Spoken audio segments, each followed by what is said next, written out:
Nikki, welcome to the Elev8 Event Series Podcast. Thank you so much for coming on. I'm so excited to learn a little bit more about your business today. I want to give people a little teaser.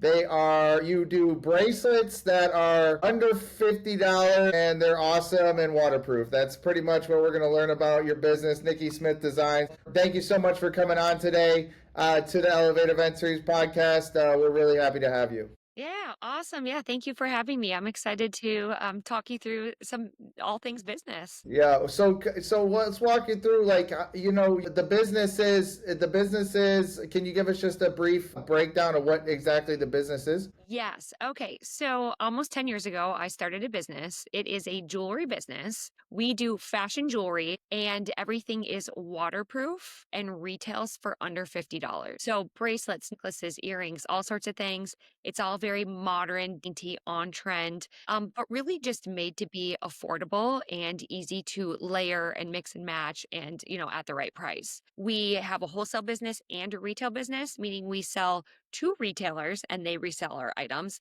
And then we also have our own 3 stores in Dallas, Texas, where we do our waterproof jewelry, permanent jewelry, and charm bar. So lots And of different parts. where are those stores located? Yeah. Okay. So our first store opened at the Dallas Farmers Market, and that was almost 5 years ago. So that's our first kind of flagship store. It's nice and big. It's in a big brick building. We get tons of traffic, both tourists and locals. And then our second store is off of Lovers and the Tollway. So that's North Dallas. And that's where we headquarters out of as well. So the back half of our office was built out to be a headquarters and the front half is a retail store. And then store number 3 came 2 years ago, and that is off of Greenville Avenue. It's Lower Greenville Avenue. Most people know HG Supply Company. We're across the street from them. So Nice. really cool little pocket of a neighborhood. All 3 very different vibes in terms of our clients and who comes into our stores, but all 3 kind of have our same vibe and feel, and they all offer the same services. I love Lower Greenville. I used to live right there off Orem. One of my favorite houses that I've had for sure.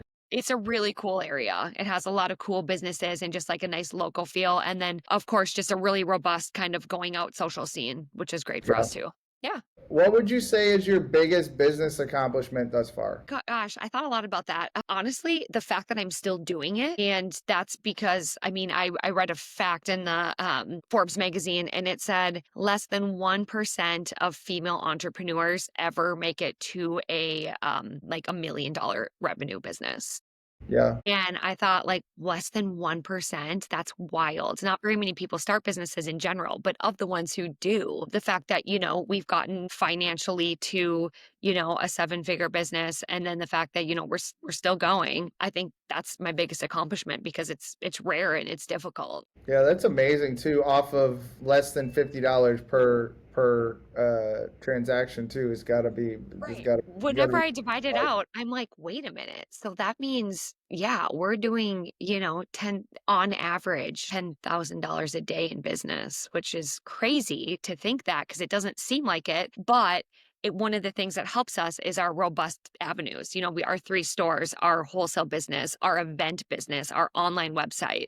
So we've really diversified ourselves into a little bit of everything, which helps if you have an off day or week in one of those, stores website. Yeah, that's crazy to think about. That's a lot of bracelets a lot of bracelets and a lot of necklaces. It's a lot of jewelry. It's a lot. It's always mind blows me too. I'm like, how do we not have any of this best-selling SKU?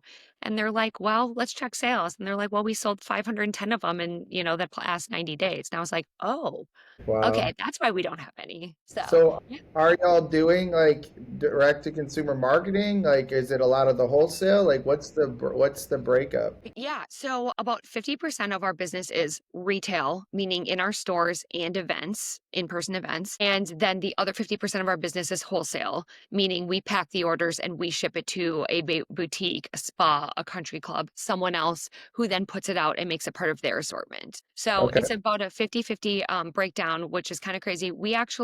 This is the first time we've dabbled into paid marketing is this month. We in fact have like our first call to see how our paid ads, the first week of our paid ads have been on Friday. So I just have never really been into paid marketing. It's honestly mostly word of mouth. and reviews online and social media presence. So, I mean, our reach and our growth has really been organically.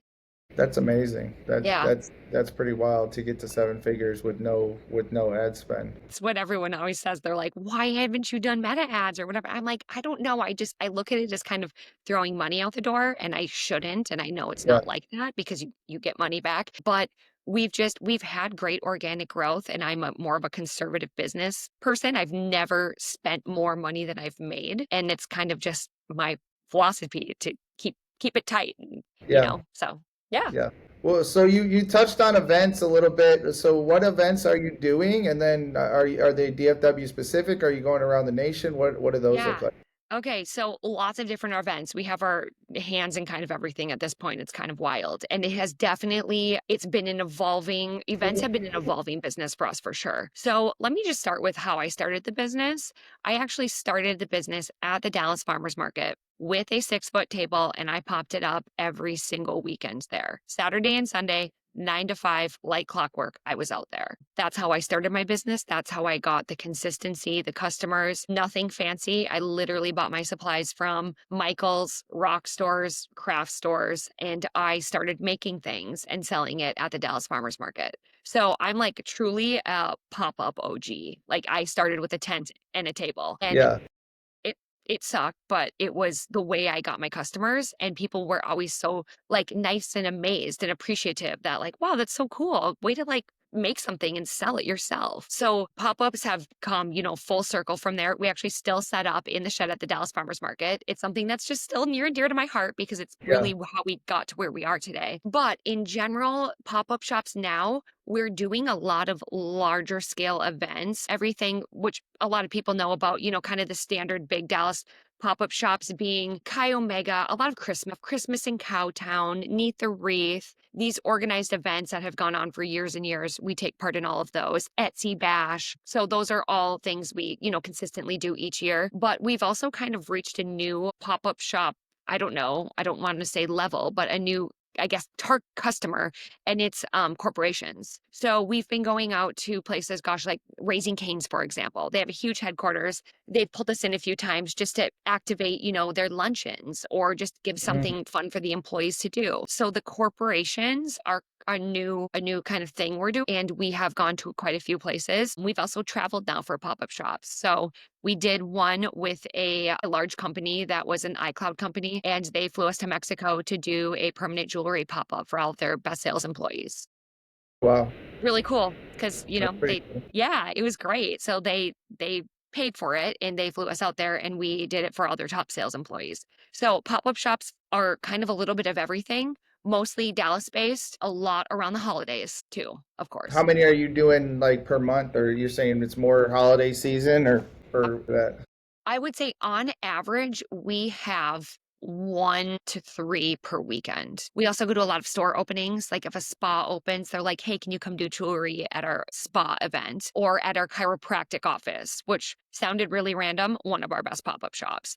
So we've been going into a lot of businesses in general just for their 5-year anniversary party, their grand opening. So yeah, I mean, every week we're doing in-person events at this point. And then how many employees do you have? I have 7 full-time people, and then we have about 25 sales associates. And the sales associates work between the 3 stores, and they also cover events. Okay, that's Yeah. pretty robust group of. Again, this is wild to me. Selling bracelets under $50, you've just really scaled this thing, which is pretty crazy. Yeah, yeah. It's all, I mean, I think the biggest thing I could give for a piece of advice if someone was wanting to, go down their entrepreneurial route is honestly just being consistent and continuing to do it. Yeah, There's nothing, I don't think I'm any more special than anyone else out there, but I picked something and I've stuck to it yeah, and I've gotten better. If someone is upset because their bracelet broke, I'm like, where did it broke? How did it break? Like we actually care. We send them a new one and we look at it and we figure out like do we have a manufacturing defect, or like, did we have bad clasps on this batch, or did it get broken in the mail? So we're always trying to get better and, up our game, because you have to. It's a very competitive market, no matter what kind of entrepreneurial journey you go through. Yeah, that's I think that's something that is definitely common thread throughout these calls, is like, just pick something, stick to it, and if you don't quit, you're going to be successful. I truly believe and think that as well. And also, you will evolve. If one thing doesn't work, a lot of times when I started jewelry, if something didn't sell, I would take it apart and I would do something else. So I would be like, okay, I've had this beaded necklace for 6 pop-up shops now. No one's bought it. So I'll take the, beads off the leather or something, and I'll put a pendant on instead, and then it sells. And I'm like, oh, cool. So it's just kind of constantly reevaluating what's working and leaning into that direction even more. So improvising. Are you guys hosting any of your own events, or is it all pop-ups? We do a lot of events within our stores. Our next big event is going to be our sample sale. We do it once a year. It's at the Dallas Farmers Market. It's the last weekend of July, so it's coming up here. Um, Okay. 2 weeks from now. But yeah, we'll do our sample sale at the Dallas Farmers Market. You can look at our social media, Nikki Smith Designs, to get more information. But that is our next kind of big event. When we do events in our stores, it's usually our anniversary party, or it's, our annual sample sale, or hosting. We've hosted all sorts of different groups, mahjong parties, charcuterie class. So people come to us and utilize our stores for their event meetups as well. But we try to plan in-person events no more than once a month. We don't want people to get burned out. But yes, our next thing is our sample sale, which is always an awesome event. And then where are you looking to grow most in your business in 2025? I mean it's already July, so I guess I it's know. How is it already halfway through the season, through the year? What's kind of crazy, and this is like an interesting thing, is that in my mind, I always want to say, let's grow the website, because we don't need that person walking by our event, walking by our tent or our store. We need someone to discover us on our website. So I have always been like, why wouldn't we grow the website? Which we have consistently. I always want to say online, because it feels like easier to get eyeballs. But at the end of the day, events has been a huge growth category for us. It's meeting people in person. It's telling them about our jewelry. It's being able to do a permanent jewelry, which is, using a welder and physically welding it around someone's wrist. And then we have a charm bar, which is more of an in-person experience, because you lay your charms out and make your necklace. So although I love to say online, because that's what feels like the easiest thing to grow, I mean, it's honestly, it's events for us. Yeah.